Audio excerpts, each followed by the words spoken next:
కొన్నిసార్లు ఆ కుమ్మరి వాని దగ్గరికి మనం పాటర్స్ హౌస్కి మనం వెళ్తే ఈ దృశ్యాలని మనం చూస్తాం. అక్కడ మట్టి వేసి ఉంటుంది, దాన్ని కొంచెం తీసుకుంటారు, దానిలో రాళ్ళు లేకపోతే ఏమన్నా పుల్లలు అలాంటి ఏమైనా ఉంటే తీసేసి ఆ చక్కని మట్టిని తీసుకెళ్ళి ఆ సారె మీద పెట్టిన తర్వాత ఆ వీల్ తిరుగుతున్నప్పుడే దాని మీద పనిచేస్తాయి. తనకి ఏ రూపం కావాలో, ఎలాంటి పాత్ర కావాలో ముందే ఎదిగిన ఆయన చాలా చక్కగా దాన్ని నిర్మాణం చేస్తాడు. ఫార్మింగ్ అనే మాట, ఎట్సార్ అనే పదానికి కరెక్ట్ మీనింగ్ అదే. ఏ పాటర్ మేకింగ్ ఏ పాట్. ఒక కుమ్మరి ఒక పాత్రను తయారు చేయడం. దేవుడు కూడా మనల్ని అలాగే తన చేతులతో నిర్మాణం చేశారట. మనలందరినీ కూడా తన రూపంలో, తన పోలికలో నిర్మించిన దేవుడు అనే మాట మనం చూస్తున్నాం. మానవుడి రోజున చాలా వాటిని నిర్మాణం చేయాలని ఆశపడుతున్నాడు, కానీ మానవ దేహాన్ని నిర్మించింది ఎవరు? దేవుడే. చూడండి, ఒక మాట నేను మిమ్మల్ని అడుగుతాను. ఒక ఇల్లు మనం కట్టుకున్నాం అనుకోండి, ఆ ఇంట్లో మనం ఉండాలనుకుంటామా లేదా? ఇల్లు కట్టేసి తాళాలు వేసేసుకుని ఆ రోడ్డు మీద ఎవరైనా నివసిస్తారా? ఇల్లు కట్టుకున్నాం, ఒక 2 అంతస్తులు లేదా 3 అంతస్తులు ఇల్లు కట్టుకున్నాం, చాలా చక్కగా పెయింటింగ్స్ వేసాం, లోపల ఇంటీరియర్స్ కూడా చాలా ఖర్చు పెట్టాం, చాలా చక్కని వస్తువులు దానిలో ఉన్నాయి. అంతా అయిపోయినంత తాళం వేసి నేను రోడ్డు మీద ఉంటానంటే ఏమంటారు? అయితే నువ్వు పిచ్చోడు ఉన్నాయి ఉండాలి, లేకపోతే ఇంకోది ఏదైనా కారణం, బలమైన కారణం ఏదైనా ఉండాలి. అంతే కదప్ప ఇల్లు కట్టుకుని దానిలో ఉండాలి అని ఆశిస్తాం, కానీ ఇల్లు కట్టుకున్న తర్వాత ఆ పక్క సందులో నివసించాలని మనం ఆశపడం కదా. దేవుడు మనల్ని ఎందుకు నిర్మాణం చేశారు అంటే మనలో ఉండడానికి, మనతో సహవాసం చేయడానికి. ఆయన మనతో ఒక సంబంధాన్ని కలిగి ఉండాలని, ఆత్మీయ బంధాన్ని కలిగి ఉండాలని దేవుడు ఆశించాడు. అందును బట్టే ఆయన రూపంలో, ఆయన పోలికలో మనల్ని చేసుకున్నారు. ఆ ఉద్దేశం నువ్వు నెరవేర్చకపోతే, ఆ పర్పస్ నువ్వు తెలుసుకోకపోతే, నీ జీవితంలో ఎన్నున్నా వాటి వలన ప్రయోజనం లేదు. బైబిల్ సెలవిస్తూ ఉంది, దేవుడు ఒక ఉద్దేశ ప్రకారం నిన్ను నన్ను నిర్మాణం చేశారు, నిర్మించారు. ఒక కుమ్మరి ఒక పాత్రను చేసినట్టుగానే ఒక ఉద్దేశంతో దేవుడు మనల్ని చేశాడు. ఈ ఎట్సార్ అనే మాట ఎంటైర్ బైబిల్లో 62 చోట్ల మనకు కనబడుతుంది. ఎస్పెషల్ ఇన్ ద ఓల్డ్ టెస్ట్మెంట్లో, పాత నిబంధనలో 62 చోట్ల. పాత నిబంధన హిబ్రూలో రాయబడింది కదా. మరొక చోట అంటాడు కీర్తనకారుడు, ప్రభువా నీ చేతులు నన్ను నిర్మించాయి అన్నాడు. 119వ కీర్తన మనం చదివితే, నీ చేతులు నన్ను ఏం చేశాయి? నిర్మించాయి అన్నాడు. మానవుడు కోతిలో నుండి వచ్చినవాడు కాదు. చాలామంది ఈ రోజుల్లో విపరీతమైన జ్ఞానాన్ని సంపాదించి పేరు వెనకాల 2-3 PhDలు ఉంటాయి. అదేంటో కానీ వారు జీవపరిణామ సిద్ధాంతాన్ని గట్టిగా నమ్మేవాళ్ళు ఉంటారు. నాస్తికులు ఉంటారు చూడండి. ఈ రోజున దేవుడు ఉన్నాడు అని నిరూపణ చేయండి అని రోడ్ల మీదకి వచ్చి అనేక మందిని ఇబ్బంది పెట్టేవాళ్ళు అందరూ కూడా మ్యాక్సిమం నమ్మేది ఏంటంటే మానవుడు కోతి నుండి వచ్చాడని. అలా చెప్పేస్తే దేవుని యొక్క ఉనికిని ప్రశ్నించవచ్చు అనేది వారికి ఆలోచన. మరి కోతి ఎక్కడి నుండి వచ్చింది అంటే మరొక ఆన్సర్ ఏదో, అవి ఎక్కడి నుండి వచ్చాయి అంటే మరొక ఆన్సర్ ఏదో, అది ఎక్కడి నుండి వచ్చింది అంటే మరొక ఆన్సర్ ఏదో.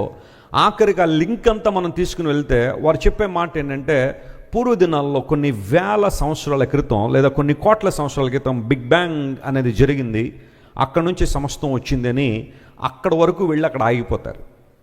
ఆ తర్వాత మరి ఆ చిన్న కణం, ఆ బిగ్ బ్యాంగ్ జరగడానికి ఉపయోగపడే ఆ కణం ఎక్కడి నుండి వచ్చింది అంటే వాళ్ళ దగ్గర సమాధానం లేదు.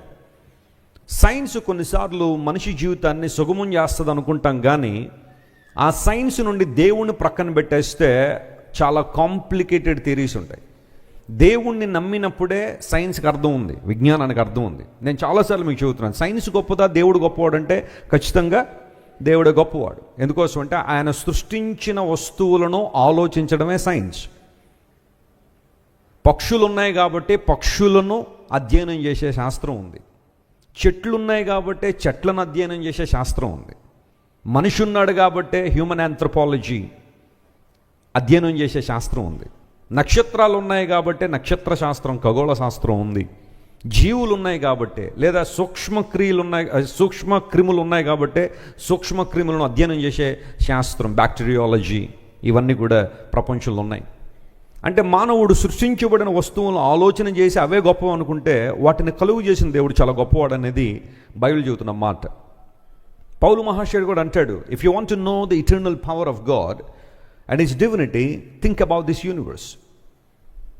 దేవుని యొక్క నిత్యత్వము, ఆయన దైవత్వాన్ని అర్థం చేసుకోవాలి అంటే, ఆయన నిత్యశక్తి మరియు దైవత్వాన్ని అర్థం చేసుకోవాలంటే సృష్టించబడిన వస్తువులను ఆలోచించండి. Think about them. సృష్టించబడిన వస్తువులను పూజించడం వల్ల అనే మాట వాడలేదు Bible.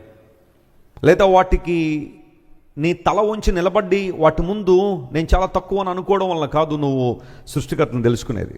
Think about them and they will certainly lead you to God. దేవుని దగ్గర నేను నడిపిస్తాయి. మానవుడు ఒక ఉద్దేశంతో కలుగు చేయబడి మనం కోతి నుండి వచ్చిన వారం కాదు, లేదా ఒక ర్యాండమ్ సెలక్షన్లో సెలెక్ట్ చేయబడిన వాళ్ళం కాదు, లేదా ఒక ల్యాబొరేటరీలో ఒక కెమికల్ ప్రాసెస్ ద్వారా మనం వచ్చిన వాళ్ళం కాదు.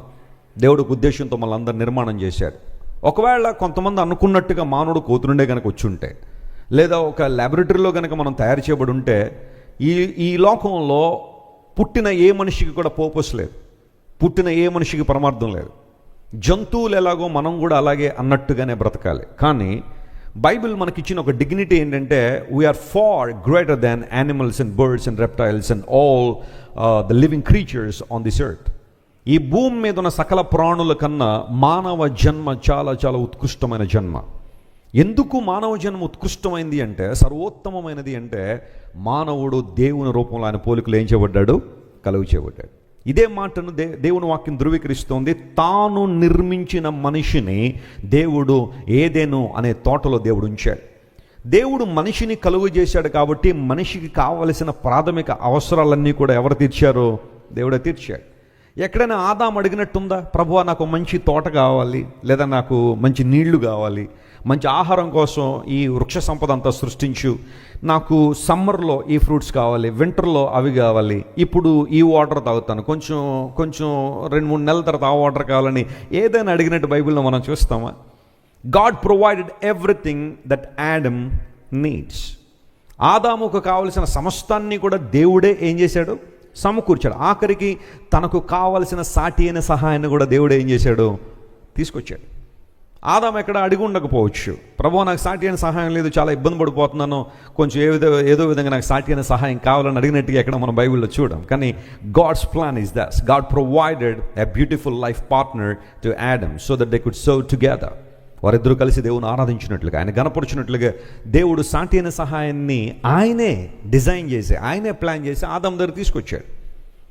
మనిషికి కావలసిన అవసరాలన్నీ కూడా దేవుడు తీర్చడానికి ఆయన కంకణబద్ధుడు. కారణం ఏంటంటే, మానవుని దేవుడు కలుగు చేశాడు కాబట్టి. తాను నిర్మించిన ప్రజలను దేవుడు ఏదెన్ తోటలో ఉంచాడు. ఆదామును హవ్వను ఏదెన్ తోటలో దేవుడు ఉంచాడు. మనము దేవుని ద్వారా నిర్మించబడ్డాము అని బైబిల్ చాలా క్లియర్గా సెలవిస్తూ ఉంది.